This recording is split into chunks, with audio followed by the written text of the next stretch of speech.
Hello दोस्तों, कैसे हैं आप सब लोग। आई होप कि आप सब लोग बहुत अच्छे होंगे।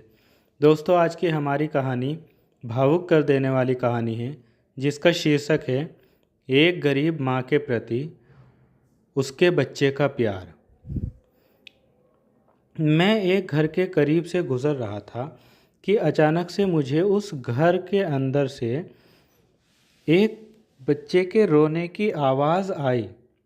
उस बच्चे की आवाज़ में इतना दर्द था कि अंदर जाकर वह बच्चा क्यों रो रहा है, यह मालूम करने से मैं खुद को रोक न सका। अंदर जाकर मैंने देखा कि एक माँ अपने 8 साल के बेटे को आहिस्ता से मारती है और बच्चे के साथ खुद भी रोने लगती है। मैंने आगे होकर पूछा, बहन जी, आप इस छोटे से बच्चे को क्यों मार रही हो, जबकि आप खुद भी रो रही हो। उसने जवाब दिया, भाई साहब, इसके पिताजी भगवान को प्यारे हो गए हैं और हम लोग बहुत गरीब हैं। उनके जाने के बाद से मैं लोगों के घरों में काम करके घर और इसकी पढ़ाई का खर्च बहुत मुश्किल से उठाती हूँ, और यह कमबख्त स्कूल रोज़ाना देर से जाता है और रोज़ाना घर देर से आता है। जाते हुए रास्ते में कहीं खेल कूद में लग जाता है और पढ़ाई की तरफ ज़रा भी ध्यान नहीं देता है, जिसकी वजह से रोज़ाना अपनी स्कूल की वर्दी गंदी कर लेता है। मैंने बच्चे और उसकी माँ को जैसे तैसे थोड़ा समझाया और चल दिया। इस घटना को कुछ दिन ही बीते थे कि एक दिन सुबह सुबह कुछ काम से मैं सब्जी मंडी गया तो अचानक मेरी नज़र उसी लड़के पर पड़ी जो रोज़ाना घर पर मार खाता था। मैं क्या देखता हूँ कि वह बच्चा मंडी में घूम रहा है और अपनी झोली में उन सब्जियों को उठा उठा कर डाल रहा है जो दुकानदारों से अपनी बोरियों में डालते समय ज़मीन पर गिर जाती है। मैं यह नज़ारा देखकर बहुत परेशान हुआ और सोचने लगा कि ये चक्कर क्या है। मैं उस बच्चे का चोरी चोरी पीछा करने लगा। जब उसकी झोली सब्जी से भर गई तो वह सड़क के किनारे बैठकर उन सब्जियों को ऊंची ऊंची आवाज़ें लगाकर बेचने लगा। मुंह पर मिट्टी, गंदी वर्दी और आंखों में नमी। ऐसा महसूस हो रहा था कि ऐसा दुकानदार ज़िंदगी में मैंने पहली बार देखा हो। अचानक एक आदमी अपनी दुकान से उठा, जिसकी दुकान के सामने उस बच्चे ने अपनी नन्ही सी दुकान लगाई थी। उसने आते ही एक ज़ोरदार लात मारकर उस नन्ही दुकान को एक ही झटके में रोड पर बिखेर दिया और बाजुओं से पकड़कर उस बच्चे को भी उठाकर धक्का दे दिया।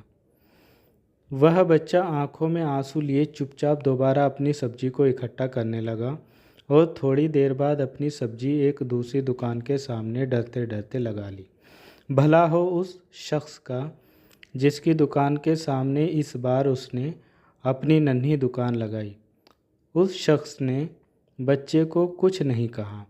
थोड़ी सी सब्जी थी, ऊपर से बाकी दुकानों से कम कीमत। जल्द ही बिक्री हो गई और वह बच्चा उठा और बाज़ार में एक कपड़े वाली दुकान में दाखिल हुआ और दुकानदार को वह पैसे देकर दुकान में पड़ा अपना स्कूल बैग उठाया और बिना कुछ कहे वापस स्कूल की ओर चल पड़ा। मैं भी उसके पीछे पीछे चल रहा था। बच्चा रास्ते में अपना मुंह धोकर स्कूल चल दिया। मैं भी उसके पीछे पीछे स्कूल चला गया। जब वह बच्चा स्कूल गया तो 1 घंटा लेट हो चुका था, जिस पर उसके टीचर ने डंडे से उसे खूब मारा। मैंने जल्दी से जाकर टीचर को मना किया कि मासूम बच्चा है, इसे मत मारो। टीचर कहने लगा कि यह रोज़ाना 1-1.5 घंटे लेट ही आता है और मैं रोज़ाना इसे सज़ा देता हूँ। सोचता हूँ कि वह डर से स्कूल वक्त पर आए, और कई बार मैं इसके घर पर भी खबर दे चुका हूँ। खैर, बच्चा मार खाने के बाद क्लास में बैठकर पढ़ने लगा। मैंने उसके टीचर का मोबाइल नंबर लिया और घर की तरफ चल दिया। घर पहुंचकर एहसास हुआ कि जिस काम के लिए सब्जी मंडी गया था वह तो भूल ही गया। मासूम बच्चे ने घर आकर माँ से एक बार फिर मार खाई। सारी रात मेरा सर चकराता रहा। सुबह उठकर फ़ौरन बच्चे के टीचर को कॉल की और कहा कि वह टाइम पर हर हालत में मंडी पहुँचे। वो मान गए। सूरज निकला और बच्चे का स्कूल जाने का वक्त हुआ और बच्चा घर से सीधा मंडी अपनी नन्ही दुकान का इंतज़ाम करने निकला। मैंने उसके घर जाकर उसकी माँ को कहा कि बहन जी आप मेरे साथ चलो, मैं आपको बताता हूँ आपका बेटा स्कूल क्यों देर से जाता है। वह फ़ौरन मेरे साथ मुंह में यह कहते हुए चल पड़ी कि आज इस लड़के की मेरे हाथों खैर नहीं है, छोड़ूंगी नहीं उसे। मंडी में लड़के का टीचर भी आ चुका था।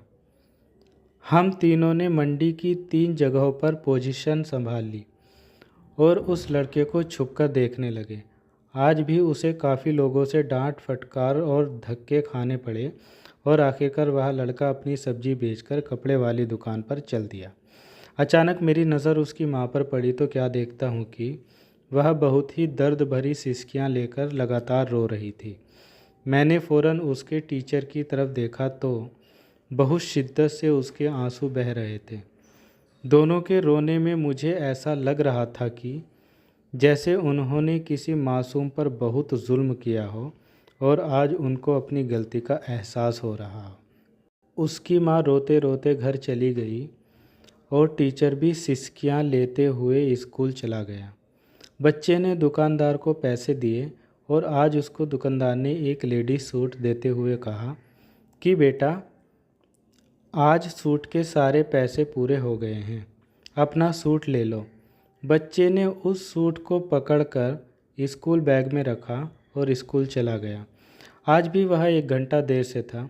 वह सीधा टीचर के पास गया और बैग डेस्क पर रखकर मार खाने के लिए अपनी पोजीशन संभाल ली और हाथ आगे बढ़ा दिए कि टीचर डंडे से उसे मार ले। टीचर कुर्सी से उठा और फ़ौरन बच्चे को गले लगाकर इस कदर ज़ोर ज़ोर से रोया कि मैं भी देखकर अपने आंसुओं पर काबू न रख सका। मैंने अपने आप को संभाला और आगे बढ़कर टीचर को चुप कराया और बच्चे से पूछा कि यह जो बैग में सूट है वह किसके लिए है। बच्चे ने रोते हुए जवाब दिया कि मेरी माँ अमीर लोगों के घरों में मजदूरी करने जाती है और उसके कपड़े फटे हुए होते हैं। कोई जिस्म को पूरी तरह से ढकने वाला सूट नहीं है और मेरी माँ के पास पैसे भी नहीं हैं, इसलिए अपनी माँ के लिए यह सूट ख़रीदा है।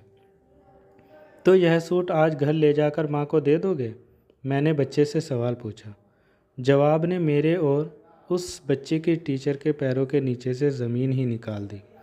बच्चे ने जवाब दिया, नहीं अंकल, छुट्टी के बाद मैं इसे दर्जी को सिलाई के लिए दे दूँगा। रोज़ाना स्कूल से जाने के बाद काम करके थोड़े थोड़े पैसे सिलाई के लिए दर्जी के पास जमा किए हैं। टीचर और मैं उस गरीब मासूम से बच्चे का अपनी माँ के लिए इतना प्रेम देखकर रोते जा रहे थे। दोस्तों, आपको ये कहानी कैसी लगी हमें कमेंट बॉक्स में ज़रूर बताइए और मेरे चैनल को लाइक सब्सक्राइब ज़रूर कर लीजिए। Thank you so much.